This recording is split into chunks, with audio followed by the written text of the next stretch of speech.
Well, my presentation will deal on a specific age range of treatment in ALL, that are the adolescents and young adults. They are not children, they are not older adults, so are in the middle of success and in the middle of not success. So this is a specific age range that deserves special attention.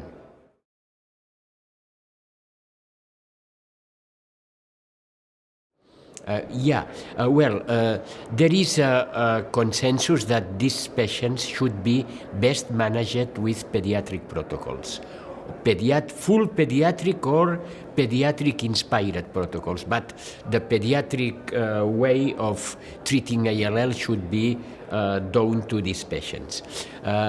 But they have tolerability issues, they have specific issues derived of the background, the genetic background of the disease that make that the results are not the same as expected or shown in pediatric trials in children.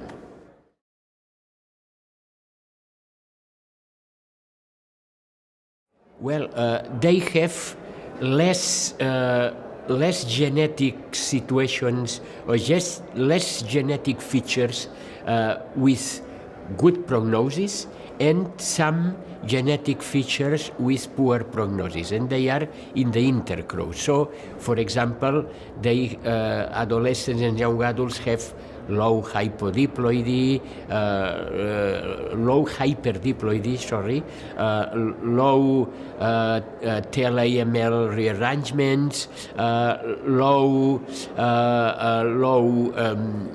pH positive. So these characteristics that make ALL in pediatrics successful are not fully presented in adolescents and young adults.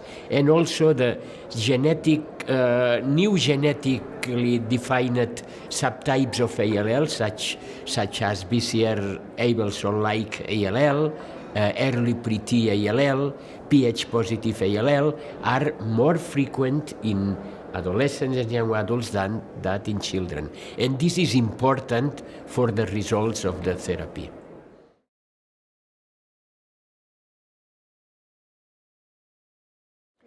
Well, I think that in the future we have to make a good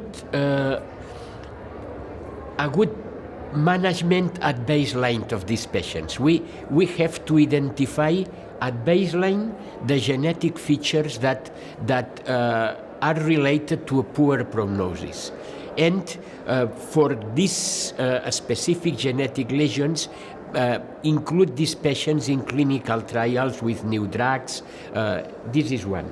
The second management is to optimize the pediatric protocols, the current pediatric protocols. We can use more asparaginase in the adolescent and young adults. We have to introduce the immunotherapy in earlier phases of the disease. To use, for example, for pH positive ALL, newer and more potent tyrosine kinase inhibitors. So we have to translate the improvements in the therapy to earlier phases of the pediatric trial. And finally, we have to